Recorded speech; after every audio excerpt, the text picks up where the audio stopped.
Good evening, everyone. Welcome to St. Thomas. We're happy to see so many people here. We have a number of events happening this evening, so downstairs is full with people for another event, but we're very happy that so many of you were able to come this evening. My name is Father Tom McDermott. I'm the pastor and director of St. Thomas Aquinas Catholic Center at Purdue. So on behalf of the parish, I welcome you here. Father Nicanor Austriaco was born and raised in the Philippines. He is a Dominican. I'm a Dominican too. And the Dominicans have been administering St. Thomas Aquinas for the last 21 years, but it is an apostolate, of course, of the Diocese of Lafayette in Indiana. So Father Austriaco is, we're very proud of him. I told him at lunch, he makes us look good, and we are good for the most part. And you'll hear him, or I think Dr. Reibe is going to introduce him. He'll tell you that he went to the University of Pennsylvania as an undergrad, then he got a doctorate from MIT, another doctorate from the Angelicum in Rome in theology. So you're here to hear Father Nicanor. First, Father Reibe is going to come. Thanks again for coming.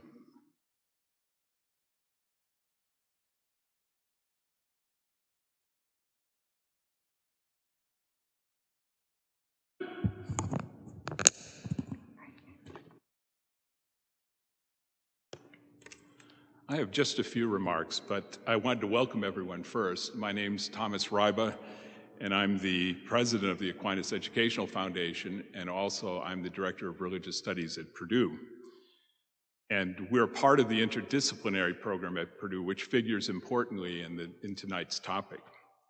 Thanks go out to the AEF, the Aquinas Educational Foundation, and the SIS, School of Interdisciplinary Studies, as well as to the St. Thomas Aquinas Center for support of this lecture. Also, at the beginning of tonight's program, I would especially like to thank Father Tom McDermott for financial support and a venue, and my secretarial assistant, Stacy Allen Smith, for technical help in advertising tonight's lecture. Tonight's lecture will be followed next autumn by 2 more lectures in this series on the relationship between religion and science. They will also be co-sponsored by the AEF and the Religious Studies program in the School of Interdisciplinary Studies.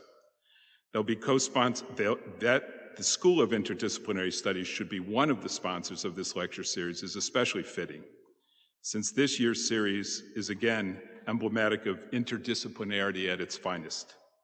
And in tonight's lecture, Father Nicanor Austriaco will stretch interdisciplinarity even further by crossing the science-theology divide, by drawing religion into relation with the biological sciences. Before I introduce tonight's speaker, let me address some of the mechanics of tonight's lecture. They're really very simple. After I complete this introduction, Father Austriaco will begin his lecture. Once Father Austriaco finishes his talk, we'll recess for about 5 minutes to attend to biological needs and so on. And after this short break, question and answer session will begin. Father Austriaco will field his own questions from the audience. Questions will continue until about 5 minutes are exhausted, or until Father Austriaco himself is exhausted. He's jet lagged. He's been traveling back and forth to the Philippines and so on. Anyway, so tonight it's my great pleasure to introduce Father Nicanor Austriaco. Father Austriaco is a man of many parts and accomplishments. I very nearly introduced him a number of times as Dr. Father because of his 2 PhDs, but in academia that usually means something else. The Reverend Nicanor Austriaco is professor of biology and professor of theology at Providence College, Rhode Island, professor of biological sciences and professor of sacred theology at the University of Santo Tomas in the Philippines, and a fellow of OCTA, where he is engaged in active research on the C-19 epidemic. In connection with his research, he directs laboratories on both sides of the Pacific. Author of more than 70 papers and book chapters in bioethics and theology, as well as in molecular biology and engineering, he holds a BS a BSE in bioengineering, that's from the University of Pennsylvania, summa cum laude, and 2 doctorates, a PhD in biology from MIT and a doctorate in sacred theology from Freiburg. He's been a fellow at the Ludwig Institute of Cancer Research at University College London, and his areas of research and expertise are the biology of cancer, aging, programmed cell death, healthcare ethics, and bioethics, and the philosophical and theological implications of evolutionary theory, which he'll be talking about today. A popular lecturer, he is a priest of the Dominican Order, as Father Thomas said. His most recent book is Biomedicine and Beatitude, Catholic University Press, 2nd edition, is 2022. The title of Father Austriaco's lecture tonight is How Does God Create Through Evolution? Let's give Father Austriaco a warm Purdue welcome.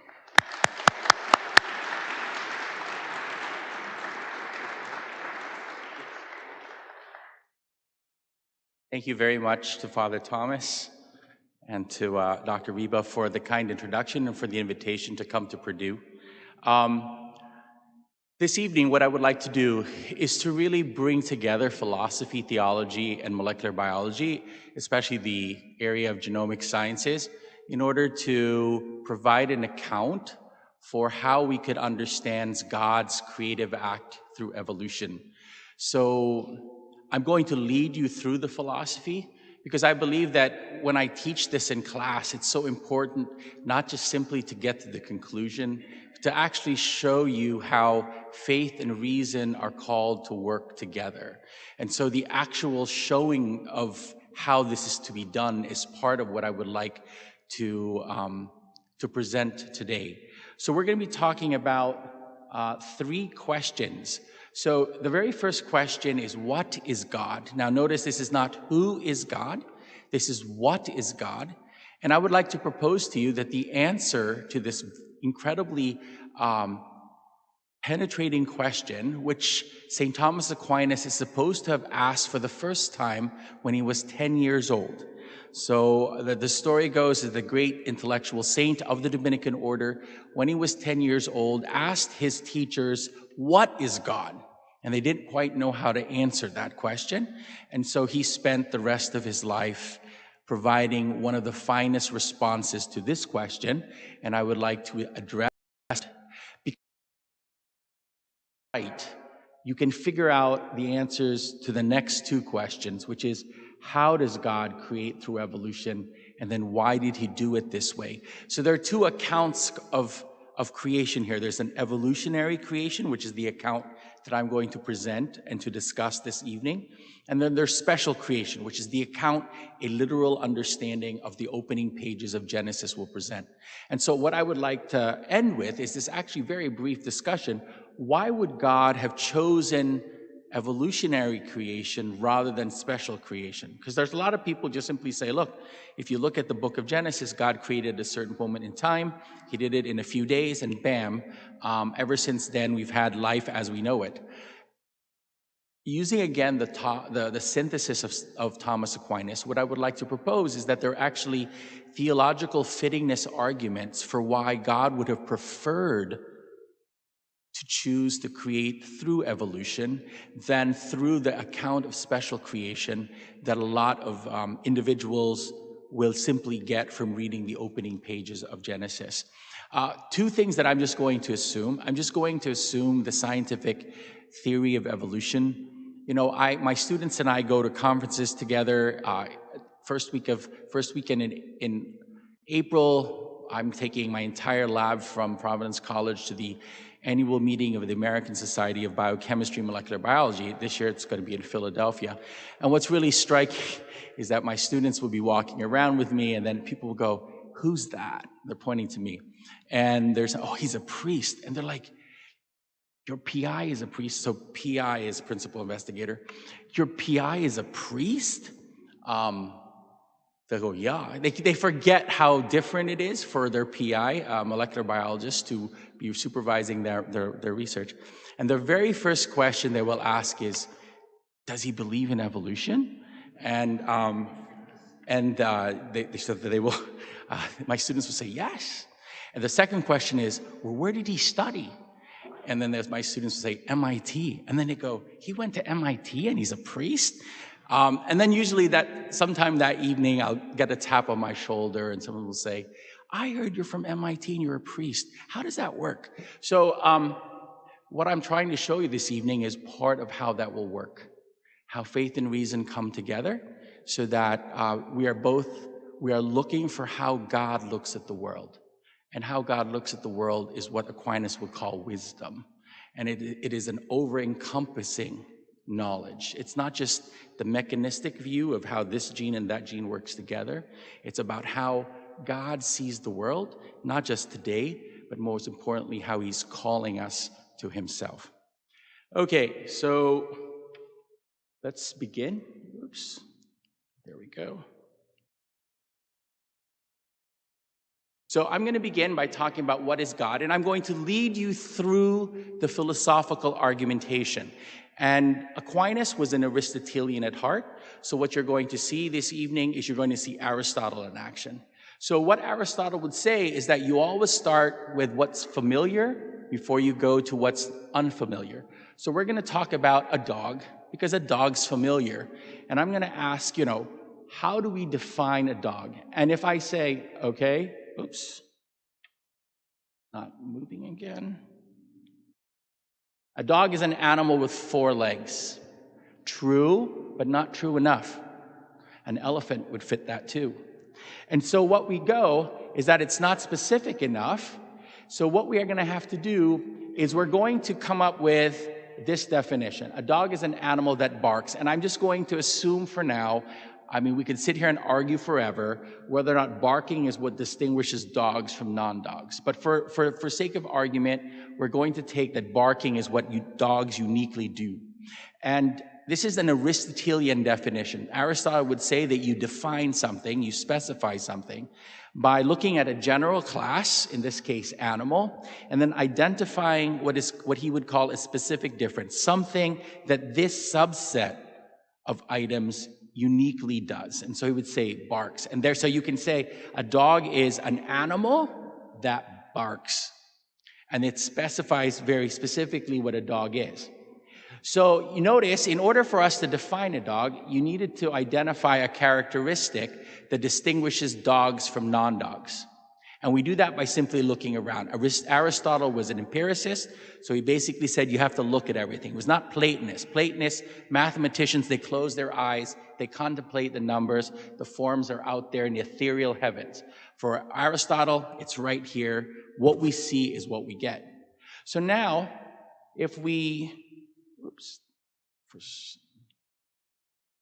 so you notice, again, we have to get a dog-specific characteristic, and we do this by looking around. So if we're going to define God, we have to do the same thing. We need to identify the characteristic that distinguishes him from non-gods. But there's a problem, there's a challenge here, because you cannot look at God. You can look at the dogs, you can look at the non-dogs, and you can figure out what's similar and different about them, but you can't do that with God. So what you can do, this is called the negative way, is what you can do is you can look at the non-gods, look at everything that's non-God, and then you move from there to God. So you can look at, here we looked at dogs, and we looked at things that were not dogs, and we looked at dogs and we identified what was unique about dogs. The other approach is we could have looked at everything that was not a dog, identified something that all non-dogs had, and then denied that and looking at dogs. See, this is the negative way, because we don't have positive access to God per se, not in this life anyway. So what we can do now is we call non-gods creatures.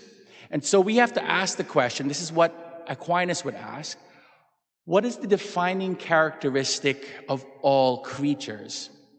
And I'm going to put it this way. Electrons, tables, dogs, angels, and galaxies. I have to put angels in there, especially at a STEM school like this one, because if I took that away, you're going to start thinking of physics.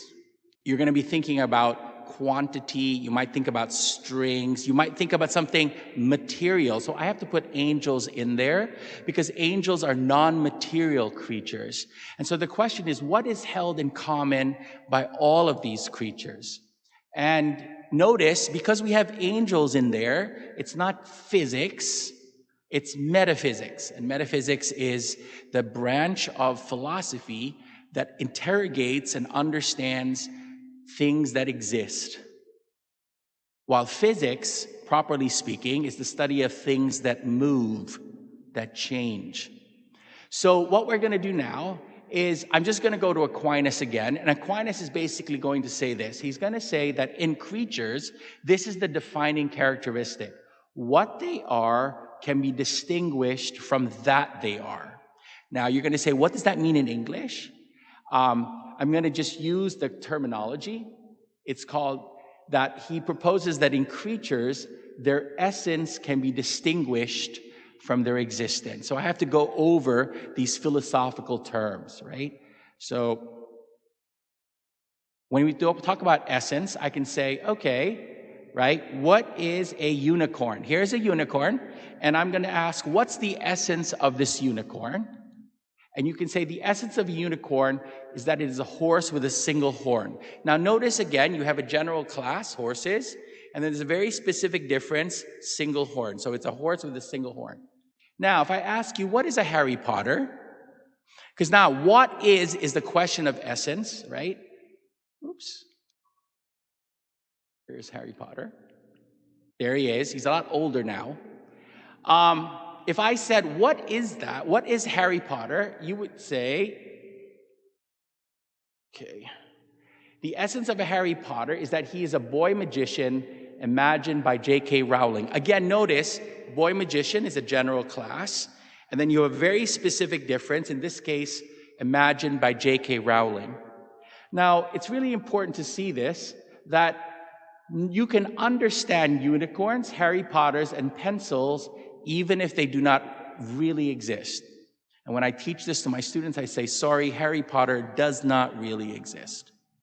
He exists in the mind, but he doesn't really exist. So you can understand their essences without knowing if they exist or not. Why?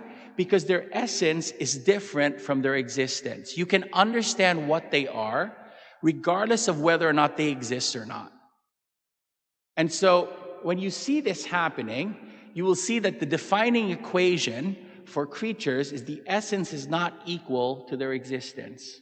This is Aquinas' discovery. This is one of his fundamental philosophical discoveries. And so he says, if creatures, now notice, if you see that, if creatures are beings whose essence can be separated from their existence, then God is that being whose essence cannot be separated from his existence. Remember, we denied everything that was in creatures to get to God. And so if creatures' essence not equal to existence, then God basically is this. His essence is existence. And so the equation for essence is existing, and there's God. Essence equals existence. So you have non-gods, essence not equal to existence, and you have God, essence equal to existence. So now it's interesting, compare the two, right? So you've got a dog is an animal that barks.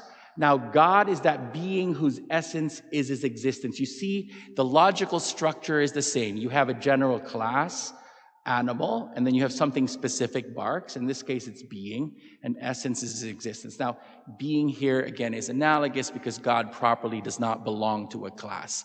He is unique. But logically speaking, you can see the similarities. Now, so this is St. Thomas's profound conclusion. God is the act of existing. This is his work, the Summa Theologiae. The prima pars, the first part, question 3, article 3. He says, God is the act of existing. Better even, God is existing. Now, if you see this, right, I want you to see something, right? So we did all of that using philosophy. We did not talk about the Bible at all. But Aquinas says, isn't it amazing that if you go to Exodus 3:14, this is the very famous, Moses is speaking to the burning bush, and Moses says to God, "What's your name?" And he says, "I am who am." But this "I am who am" in Hebrew is "I am ising." I am existing. This is a participle. So what actually is interesting is that Aquinas will point out that philosophy that comes down to a conclusion that God is the act of existing is also supported by theology, because in the book of the book of Exodus, Moses, when he talks to God, God says, "I am existing. I am who am." And so you have this meeting of faith and reason in the very nature of God. God is a verb. So this is the profound thing. You and I are nouns. God is a verb. That's what I tell my students. And I have students who graduate and they say, that is the one thing I remember from theology. God is a verb. But he is an incredible verb because he's a verb that has noun-like properties. Because we can talk to him. He's a father. But he is a verb. He's not, properly speaking, a noun. Now, notice that defining God this way is conceptually mysterious. You and I have never encountered a verb before because we encounter nouns, right? So can you imagine the act of running without a runner? So there's, here's the runner. There's lots of runners going down the street. Let's remove the runner and leave the running. What does that mean? And yet, for God, you have to take the thing that is existing, remove the thing, and leave the act of existing. That's God. That's how we understand God philosophically. Theologically, of course, we have to ask him who he is, and that's a very different question. So, not surprisingly, can you imagine the act of existing without an existing thing? This is why God is so profoundly beyond our imagination. Because when we imagine nouns. We've never really encountered a living verb. Now, he's always beyond our imagining and understanding. So we try. And this is what's so profound about Jesus. Because Jesus is a verb who takes on a noun. Being a noun, he becomes a noun, right? And he gives a face to the verb.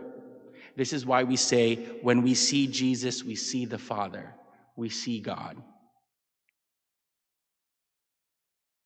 Now, how does this God create through evolution? We had to work that out first because so often we get confused because we imagine that God is just like one of us. And if we start thinking that way, then we can misunderstand how he can work through evolution. So if we have to begin again with what's familiar before we get to what's unfamiliar, how do creatures act? How do you and I act? And we act primarily, this is physics, by moving matter from one place to another. So F equals ma. If you really want to go, that's the equation that defines how actions usually work in the world. And of course, you have E equals mc squared because Einstein comes along and you've got to start moving matter into its different modes. Now, but remember, so therefore, we imagine actors and actions as forces interacting with matter.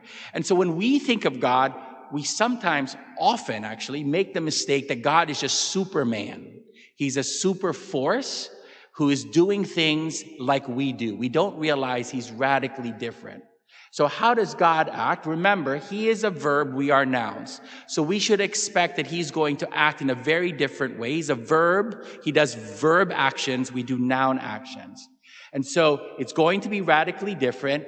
And so we're going to put it this way. God acts by giving existence to matter and to forces. And this is I can't defend this claim right now, but that's because he is existence himself. He is the act of existing. What he does is he gives existence. This is what we mean by creation. So creatures cannot give existence to themselves or to each other. Like Father Thomas is back there, and if I say, Father Thomas, why are you awake? Well, he can say, that's because I'm keeping myself up. I'm not jet lagged like you. And if I was jet lagged like you, I'd be falling asleep. So you see, I can say that staying up is actually an act that is within our causality.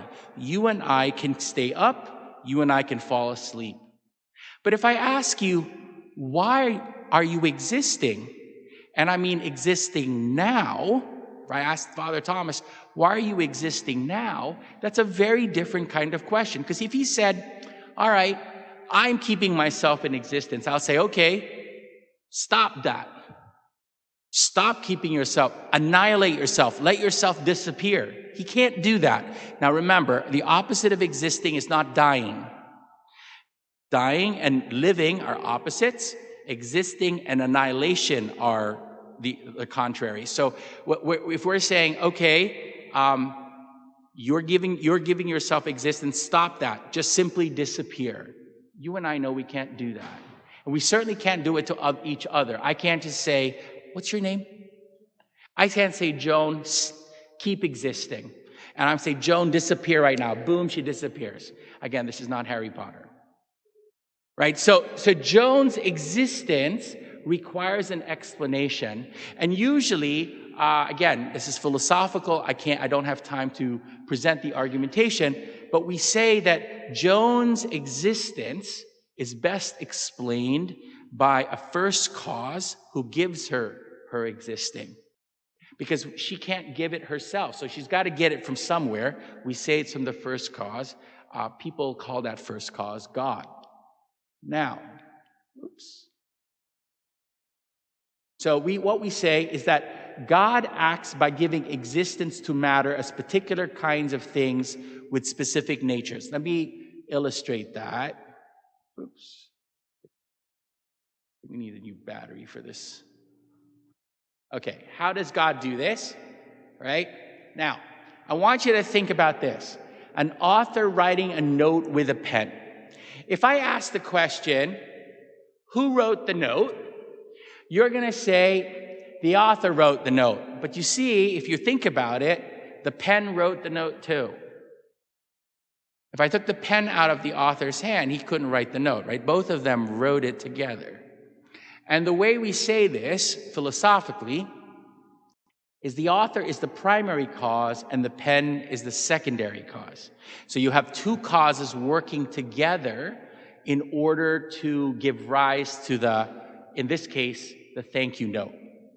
Now, notice that the note has characteristics of both the author and the pen. So it has the author's handwriting, but the pen's ink color. So the note is always a product of both working together, the primary cause and the secondary cause. They produce the thank you. So again, now this is something just really, really striking. The pen is not really a pen until the author uses it to write. And without an author, a pen cannot really be a pen. This is a profound philosophical question. We can discuss it at another time.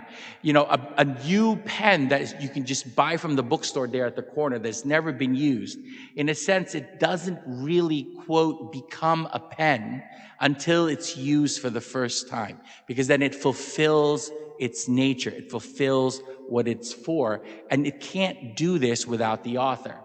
So now, I want you to think about a rose bush blooming a rose. So this is a standard, spring is on the way, and I understand here in Purdue it's going to hit around April, right? So around April, spring's going to come, and rose bushes will start blooming roses. Now, is God acting here? So when you see that rose bush bloom, is God acting there? Well, we think of it this way. When a rose bush blooms, the rose that did not exist comes into existence. So right now, if you go to a rose bush, there are no roses. It does not exist. The rose does not exist. After the blooming, the rose exists. Now, the rose bush cannot give existence to the rose. Just like I can't give existence to Joan, you can't give existence to yourself. So the rose must receive its existence from the first cause. So what happens here is that God has to act when the rose bush blooms a rose, because the rose bush can't give existence to the rose that it wants to bloom. So what actually happens is that God creates the rose bush.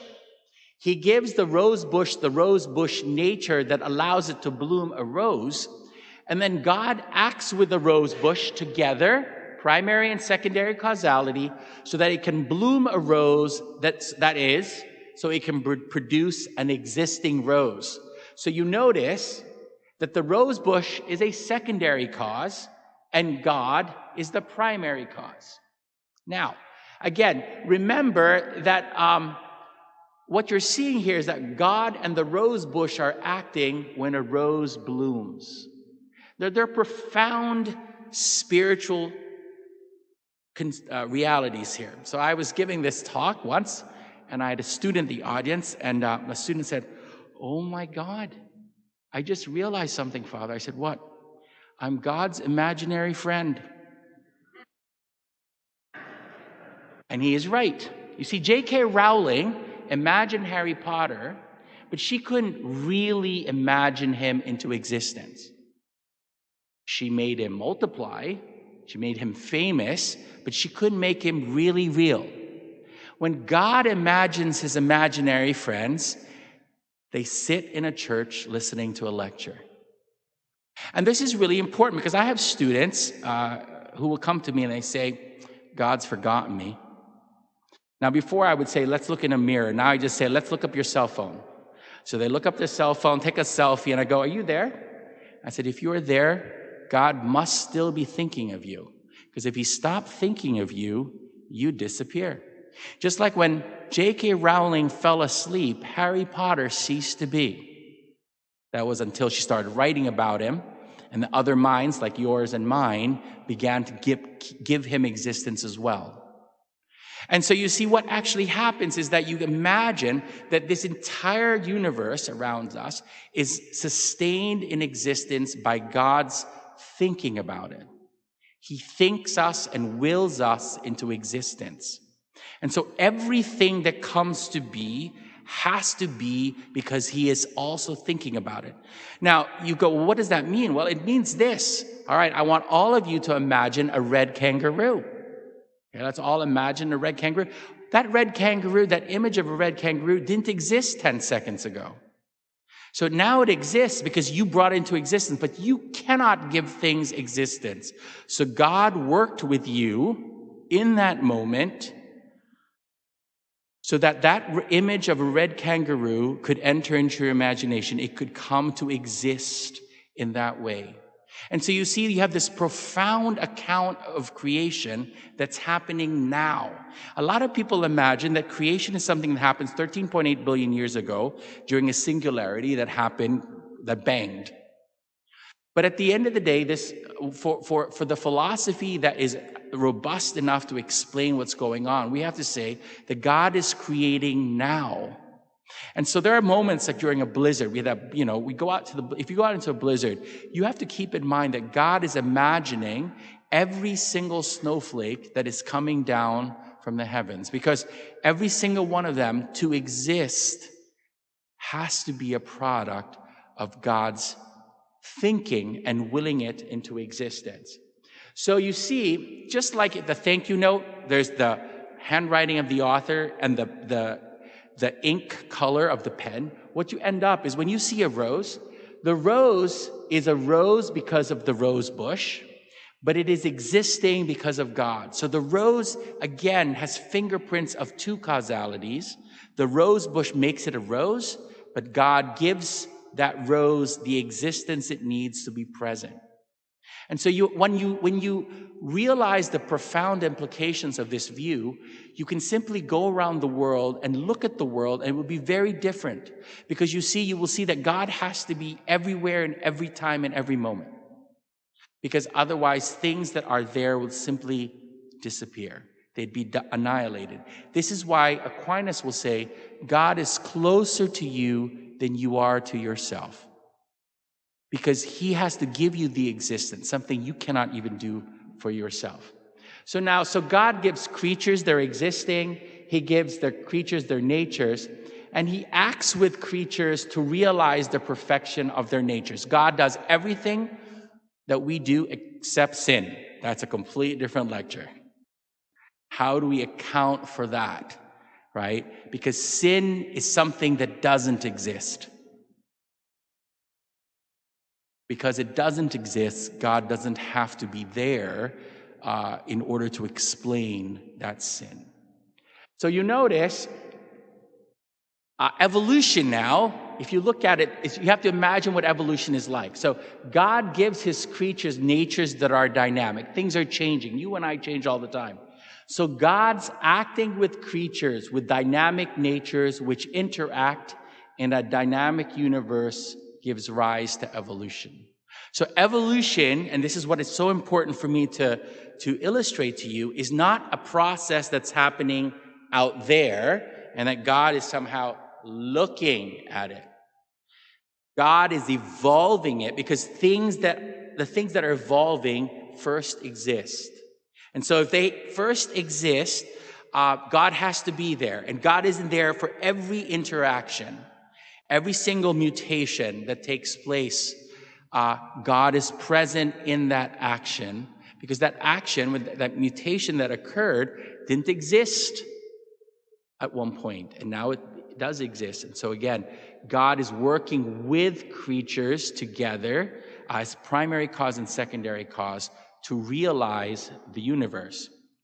Now, and this is, if you go to this church document, this is the International Theological Commission, Communion and Stewardship, published in 2004, chaired by then Joseph Cardinal Ratzinger, now, of course, the Pope Emeritus. You can see in this one paragraph, you basically have summarized, this paragraph summarizes everything that I've said to you for the last 30 minutes. It's an account of how, once you understand how God is, what he is, and how he acts, you can actually say things like God creates through evolution. God designs through chance. So a lot of times, if you look at secular authors who do not have a profound metaphysical understanding of God, they look at God as simply one other force in the universe. So you pit God on this side, and you put either human beings or something that's evolving on the other side.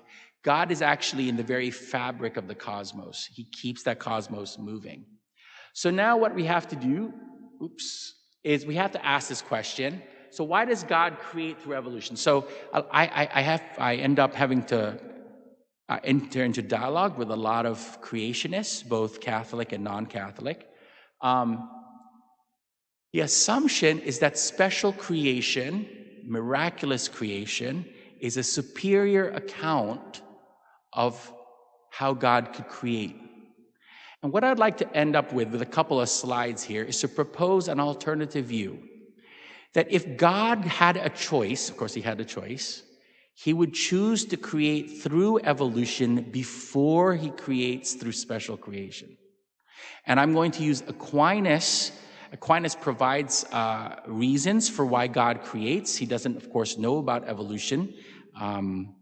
But we will take the explanation he gives in order to expound upon why it is fitting that God would have chosen evolutionary creation over special creation. So the first is that Aquinas, yes? Okay. So Aquinas will ask this question in his Summa: why does God create through evolution? He goes, if God governed alone, things would be deprived of the perfection of causality, wherefore all that is affected by many would not be accomplished by one. That's his in Summa Theologiae, first part, question 103, article 6.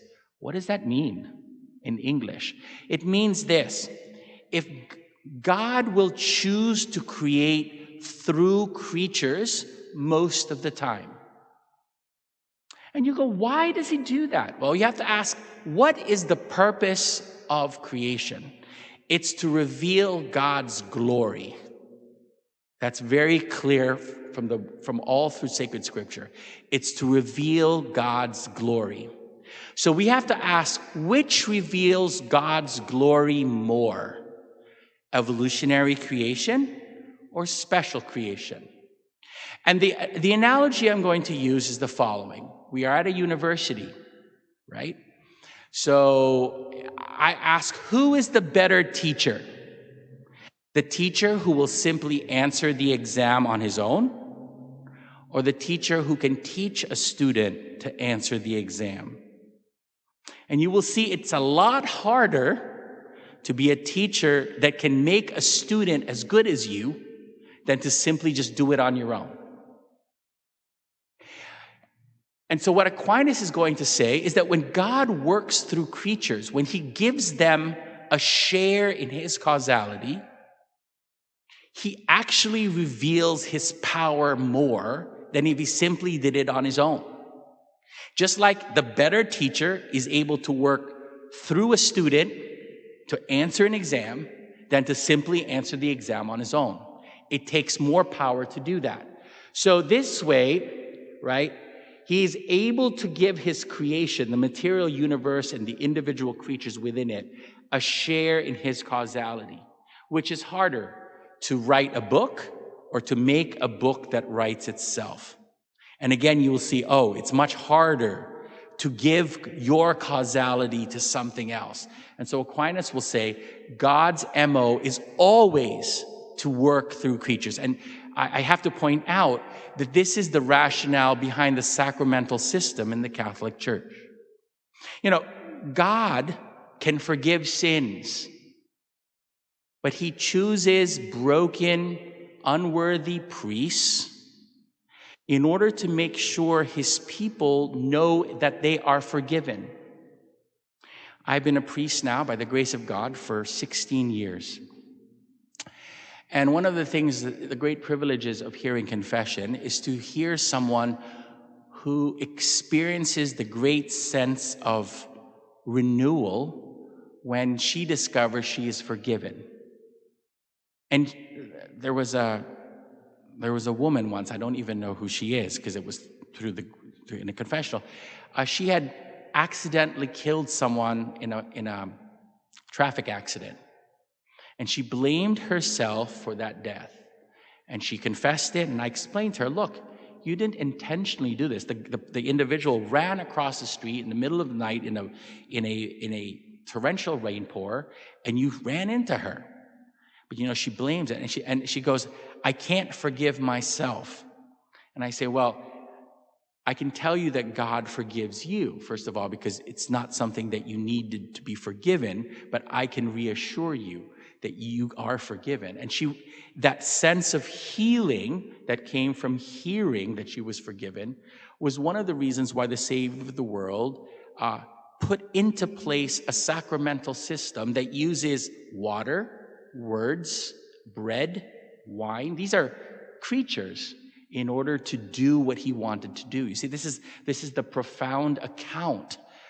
This is the reason why he chooses to do that. He could cure us of all diseases, but for the most part, he will use our doctors.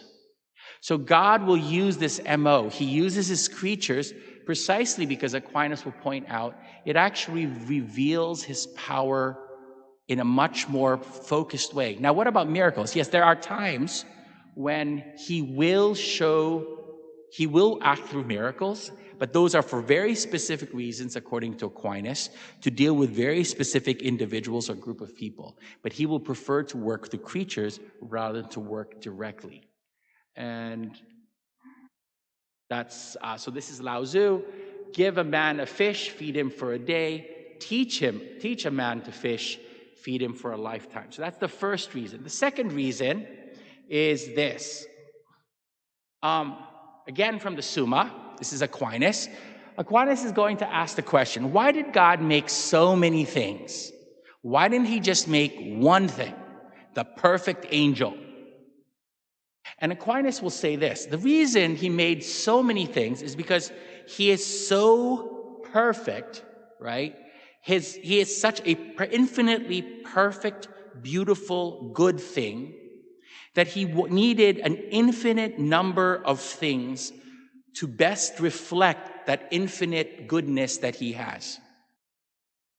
Translate that into an analogy again. If you wanted to understand a painter, would you prefer to look at a single painting? Or would you rather go into a gallery that displayed 25 of his paintings?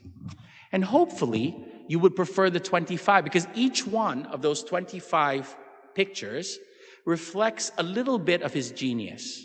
And so the 25 paintings together better reflect who he is as an artist than the singular painting that you would have had you chosen not to enter the gallery. This is the same principle in play here. If you want to see the perfection of God, you have to have an infinite number of creatures, because in each one of these creatures uniquely reflects some aspect of that infinite beauty that is God. And so the more creatures, the more diverse the creatures, the better it reflects who God is. Well, think about it this way. What we know is that, therefore, it is fitting that God created via evolution. Why is that? Because we know that in an evolutionary account of creation, 4 billion species were created over a 3 billion year period.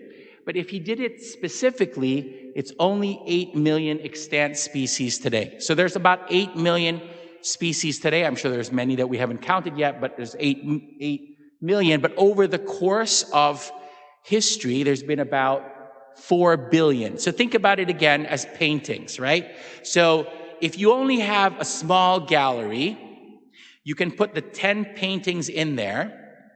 But if you had 200 paintings, then what you could do is every week you could replace the set that's currently in the gallery. You'd remove this set, put another set in. And that's basically what evolution allows. You have the age of the reptiles, and the reptiles are all displayed to reveal God's glory. And then 66 million years ago, there was an asteroid that smacked on our planet, and they moved out, and the mammals came in. And so you now have the amazing mammals, and we, of course, are the epitome of creation because we are rational creatures. And so evolution allows God to display many, many more creatures over the course of history than he would have been able to had he created at a single moment in time. I mean, think about it. If he had put a T-Rex and an Elephantus maximus on the same ecological planet, right? If you had T-Rex living next to elephants, the elephants would be dead. And so what he did is he had the T-Rex first, and then they moved off the stage, and then the elephants came in. And you see you have this great display. And so these are two, they're called theological fittiness arguments. They're an attempt to try to explain why God would have chosen to do something the way that he did.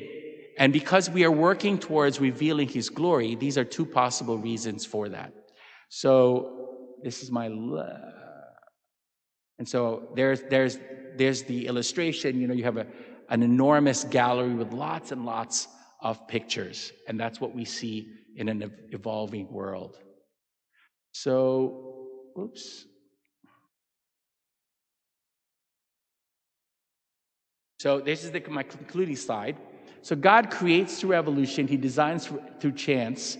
Why? Because this reveals his glory in a way that an account of special creation would not have been able to do. Well, thank you very much. We'll take a break for a few minutes, and then you can hit me with questions.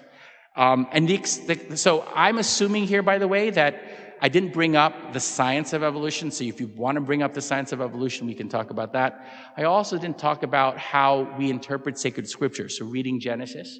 I'm just assuming that we're reading Genesis with the Catholic Church, which looks at the text in a way that is not literalistic, but literal. Okay, and we can talk about the distinction between them. So thank you very much.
Okay, I guess we can, questions, and hopefully I can provide the answers.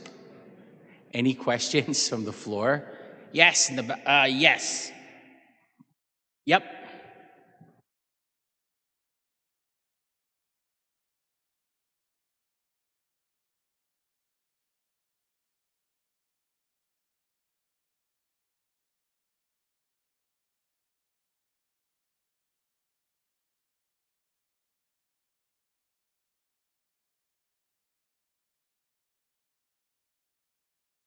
So, I'm sorry, so would you like me to review some of the biology?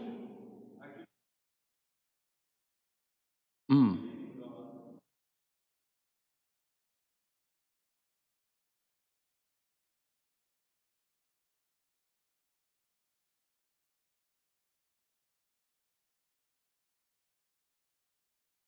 Ah, so thank you. So that's a wonderful question, actually. So the question actually,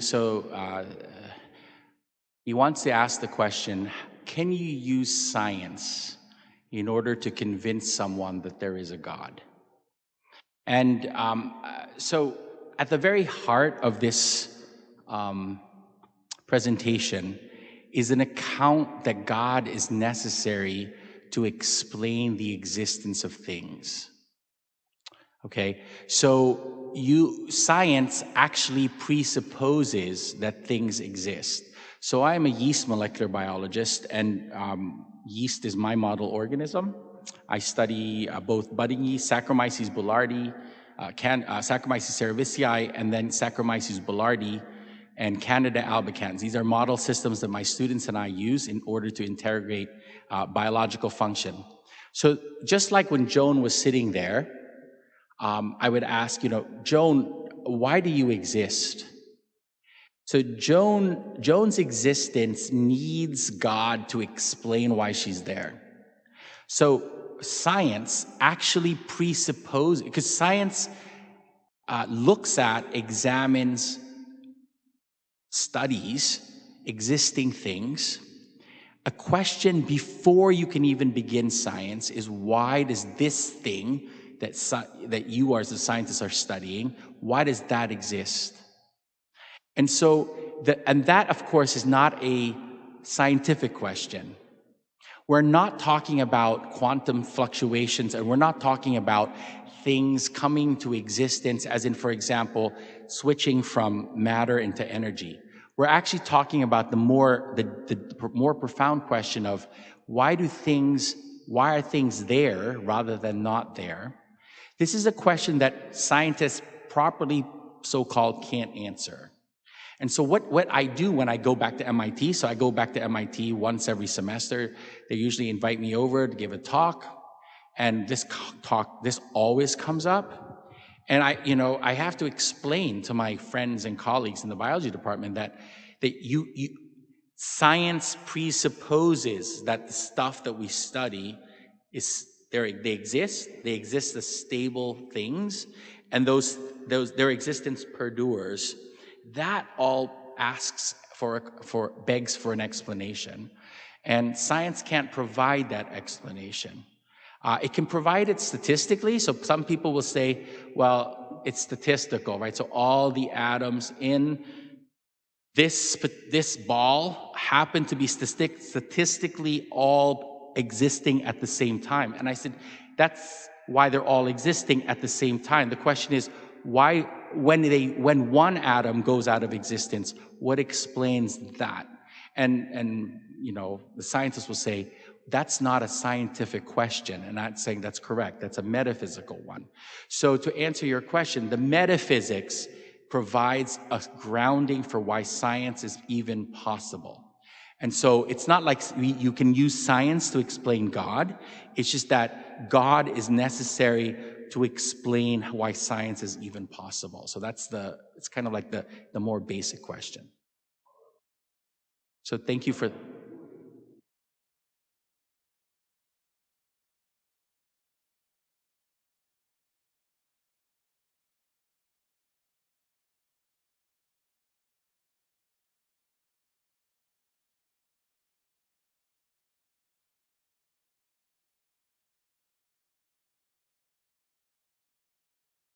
So again, some people have tried that, but the classical philosophers would say it's called a category mistake.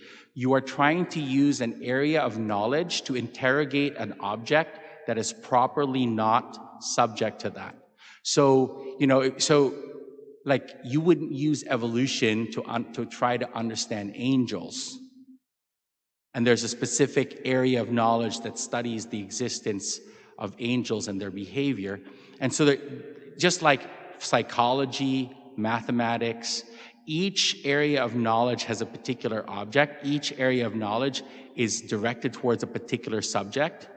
And if I tried to use mathematics not mathematics. Let's say I wanted to use psychology to understand how my yeast work. It wouldn't work because psychology's proper object is human beings and their behavior. If I tried to use psychological principles to understand yeast, it just wouldn't work. And so the question there is, God is properly not a subject of science understood as natural sciences. So if you try to address God using the natural sciences, it just won't work.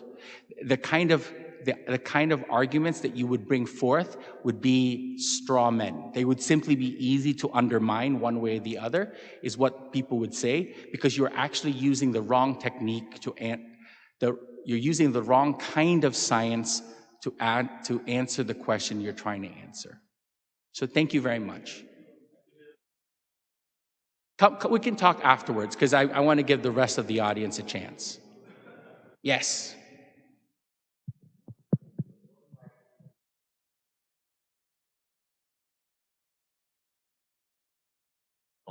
The pen being the secondary cause, and the thank you as being the end result. I have a statement that I'd like your opinion on. If I say that life or the display of God's glory is the end result, the primary cause is God, would you say that abiogenesis could be said as the secondary cause in which God works through to create life? I'm sorry, that last bit, you said biogenesis? Like what? Abiogenesis. Right, as the secondary cause. So, it's a contentious area right now. There are certain gaps in the explanatory. So if you look at biology, if you look at, the biologists will assume that you go from abiogenesis to biogenesis, and there's some we have no clear model for how that happened. I mean, there are different accounts, RNA first, DNA first, but no one really knows. So there are people who argue that that's actually in principle not possible. I don't know whether or not we know whether or not. So if you ask, do we necessarily have to posit a secondary cause for the transition from abiogenesis to biogenesis? I don't know that. There's no a priori reason to think one way or the other. And until we figure it out, we figure it out. Does that make sense? Yes, that makes sense. So it could be God who created that. It could have been there are material causes, but I don't know. And hopefully, at some point in history, in the future, we will figure that out. The danger, of course, is the God of the gaps. You say, no, we can't explain that, so God must be there to explain it. And then 10 years from now or 30 years from now, there is a material explanation for it. So basically, I don't know. Yes?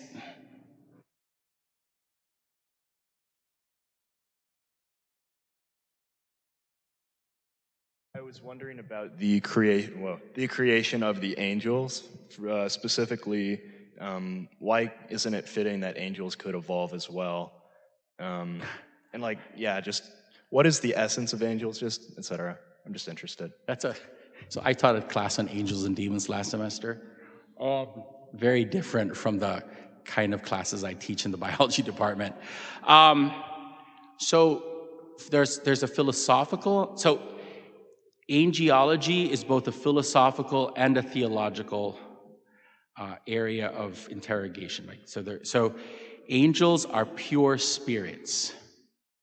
Now, the question you're going to ask is, can angels evolve? Well, I would have to ask you, what do you mean by that?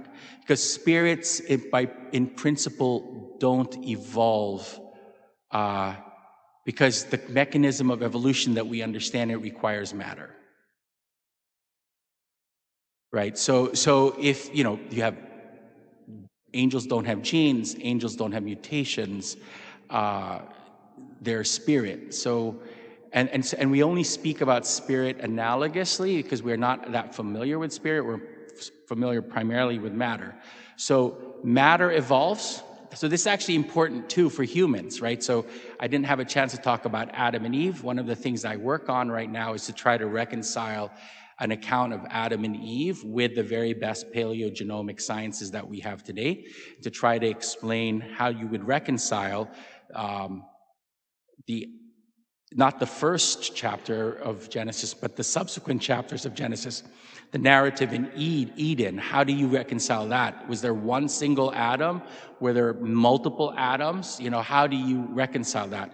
So we would say that human beings, properly speaking, our souls do not evolve because our souls are spirit. What happens is the matter that our souls inform evolves, and it's been evolving over many millennia. And then at every moment in time, at one moment in time, that matter, I'm using technical language now, that matter was apt to receive a rational soul. And at that point, Adam comes to be for the first time.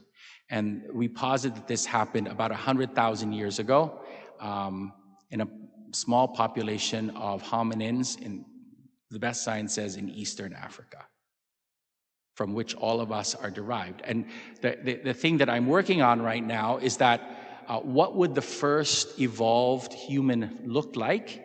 So I'm going to jump into another area here. So if you go back 200,000 years into our past, what you will see is that you will see the remnants of creatures that look like us. But what is striking, this is what's called anatomically modern humans. They're about 200,000 years ago. You have fossils of them, and they look like us. But they do not behave like us. It's about 100,000 years later, so about 100,000 years ago. So you have 200,000 years ago, the anatomically modern humans appear. For 100,000 years, they look like us, but they do not behave like us. What does that mean? There is no art. There is no jewelry. There is no culture per se.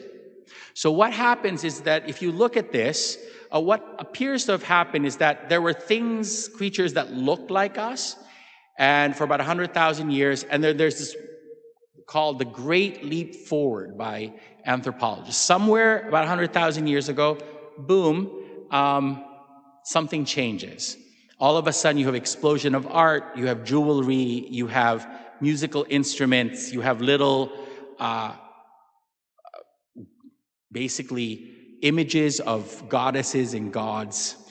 Culture happens. And the best explanation for this, if you talk to some of the anthropologists, is that you have the appearance of language.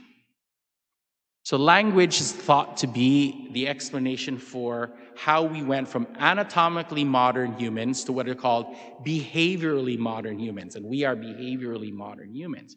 Now, if you go and look at the evolution of language, if you look at Noam Chomsky's works, and Noam Chomsky is a biolinguist, he would say he's a language scientist, he's at MIT.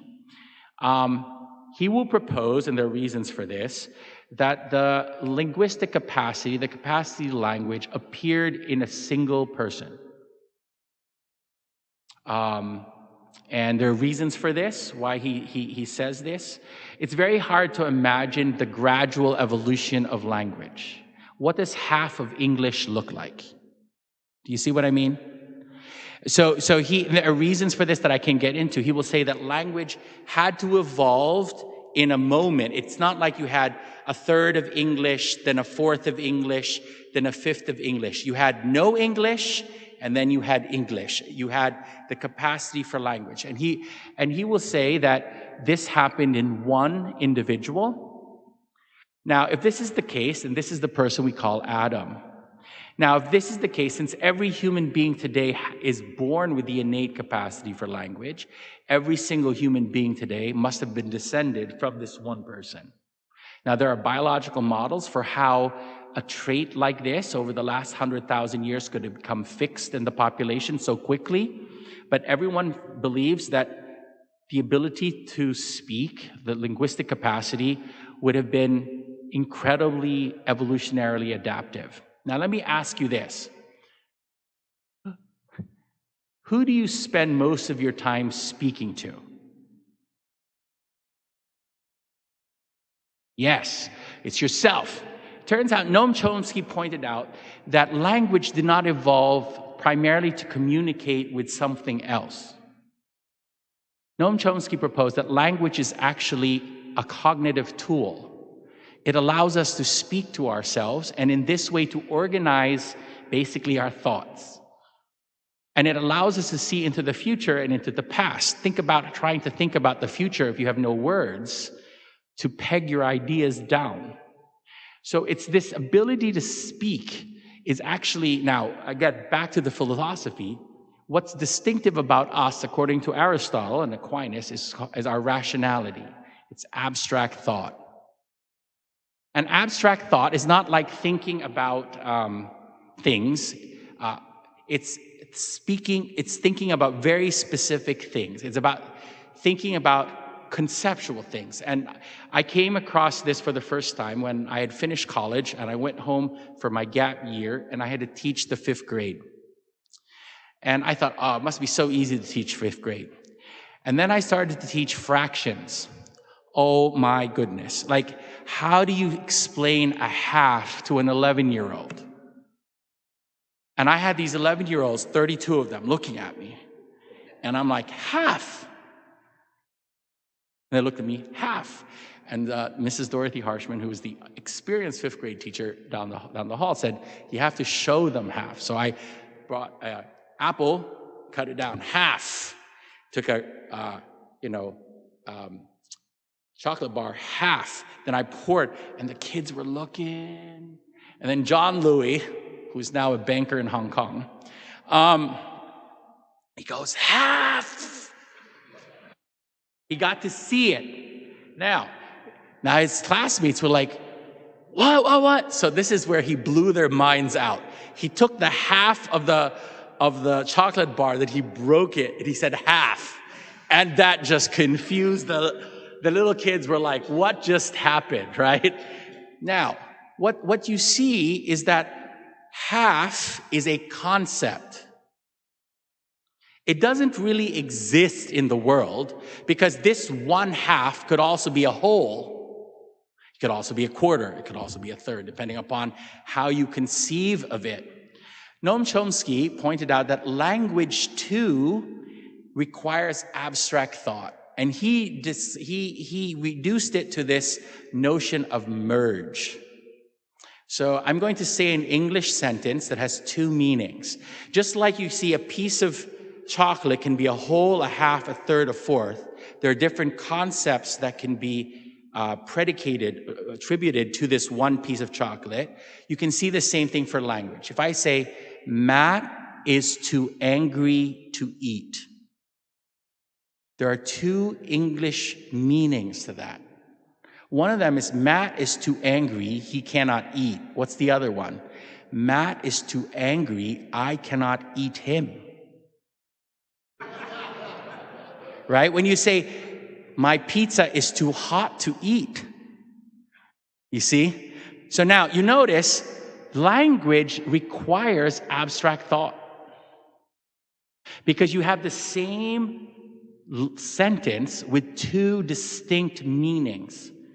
And so, I have proposed, actually, this is work that I'm doing now, research-wise, that when language evolves in that first individual, what comes along with it is actually abstract thought, because abstract thought is what allows merge to happen. And since abstract thought in the Aristotelian and Thomistic tradition is what defines us as rational creatures, that first speaking primate is actually the first rational animal. And so there you have Adam. And Adam's that first thing. So you can have a population of hominins, like the genomic scientists say, but in that population, you have the appearance of an individual who has a mutation for the first time for the linguistic capacity.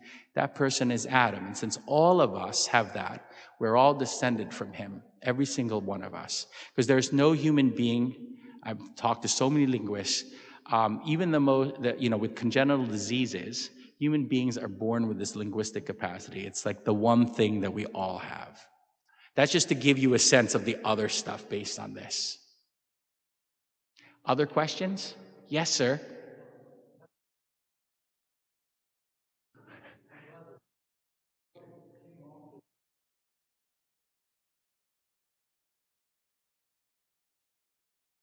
To my mind, thank you very much. When you first showed the word existence up on the screen, that brought to my mind the word existential. That word comes up in social media. You hear more and more people using it today. And yet, I can remember the first time I heard the word, I was sort of fascinated by it. I went to the dictionary, and needless to say, the dictionary did not help in defining existential. So, without trying to put you on the spot, do you suppose you could provide us with a definition of the word existential? So, in the history of ideas, there's always been this debate, which comes first, essence or existence, right? So today, the current view is that in many ways, the existence comes first, right? So you can be, whatever you are, you can make yourself into what you want to be, right? So the essence comes after the existence.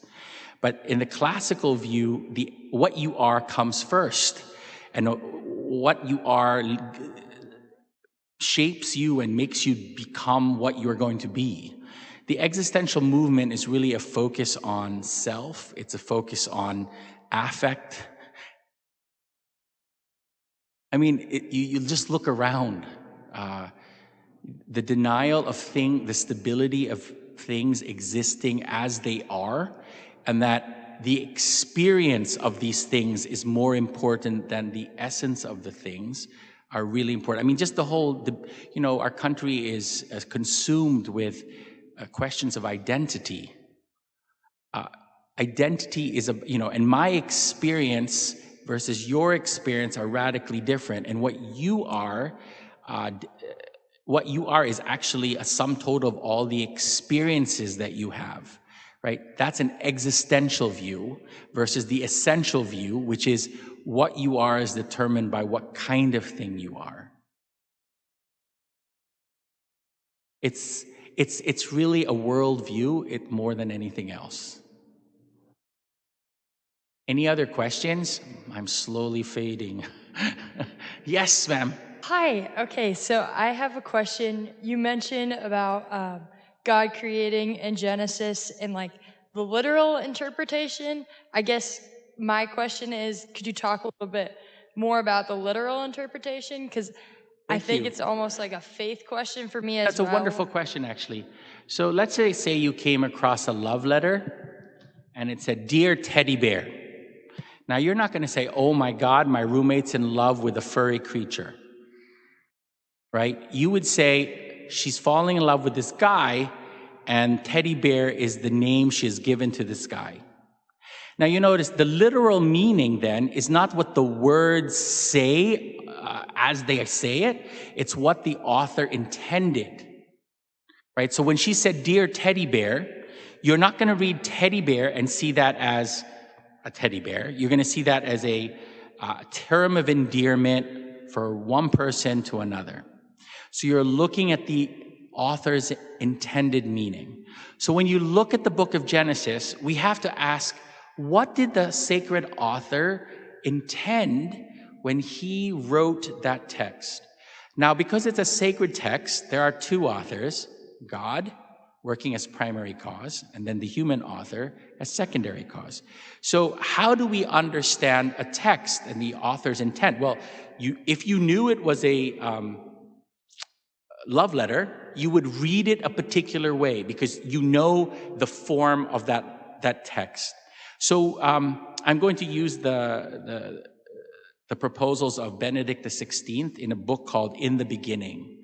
So he said, look, if you look, for example, at the first chapter of Genesis, which is the Hexameron, which is the creation narrative in the 7 days, you have to ask the question, who wrote it and why was it written? And our best studies suggest that it was written basically during the Babylonian exile because the Jewish people were being surrounded by pagan accounts of creation. And when I teach this in class, I put it this way. Imagine a mom. She's got her son. Her son's 13 years old. And he comes home and he goes, "Mom, I'm really in love with this Babylonian girl. She's really cute. But she took me to her temple the other day, and the priest read out the Enuma Elish." So the Enuma Elish is the Babylonian creation narrative. And according to the Babylonian creation narrative, the sun is a god, the moon is a god, the stars are God, the crocodiles are God, all of these are God. Are they really God? And so this Hebrew mother is like in a state of panic because her favorite prince is in love with this pagan girl. So she runs over to her Jewish priest and she says, "Well, what is it?" And so inspired by God, this Jewish author sits down and he writes In the Beginning. And so what he writes is he writes a text that systematically, point by point, denies everything that is said in the Enuma Elish. So it says, in the beginning, there was God. And he created the sun. He created these for the Enuma Elish were gods with little g's. And basically, the sacred author, this priest, this scribe, we don't really know who he is, basically says, no, each one of this is a creature. So you see, the literal meaning of that text is what he intended it to be. And he intended it to be a theological response to a theological challenge that the Jewish people were facing while they were in exile in Babylon. It was not meant to be a scientific treatise that was supposed to, in a historical way, outline the ordering of the universe. So just like if you read that love letter, it would be a mistake for you to think that she was in love with this, with the bear down at the zoo because of the way she wrote something. It would be a mistake for us to go and look at this theological text and impose on it a scientific meaning that was not intended by the sacred author.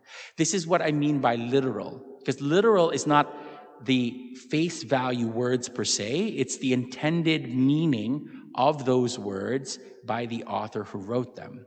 Now you notice it takes an enormous amount of work to figure out the authors of the text and the intent, right? And that's why we have scripture studies. I'm not a linguist. I had to take Latin and Greek, not Hebrew, thank God, when I was in the seminary, because I know that Hebrew is a challenge to read. But part of the reason why so many people in the church spend an enormous amount of time developing these language skills is precisely so that we can understand the intended meaning, the original meaning, and then figure out from that meaning what God wants us to understand from that text. And from the Catholic perspective, that text is a theological text that God wrote through a human author in order to tell us some fundamental truths. He is creator, everything else is creature. And he created out of love and generosity. If you go to the Enuma Elish, what you see is the human species was created as a product of war between gods, and dead gods basically bled out humans and such. You had this very, very brutal account of our origins, and the book of Genesis counters that and says, no, we are actually we are made in the image and likeness of God, who created us, and everything he saw was good. I hope that helps you to understand what I mean by literal. So thank you very much.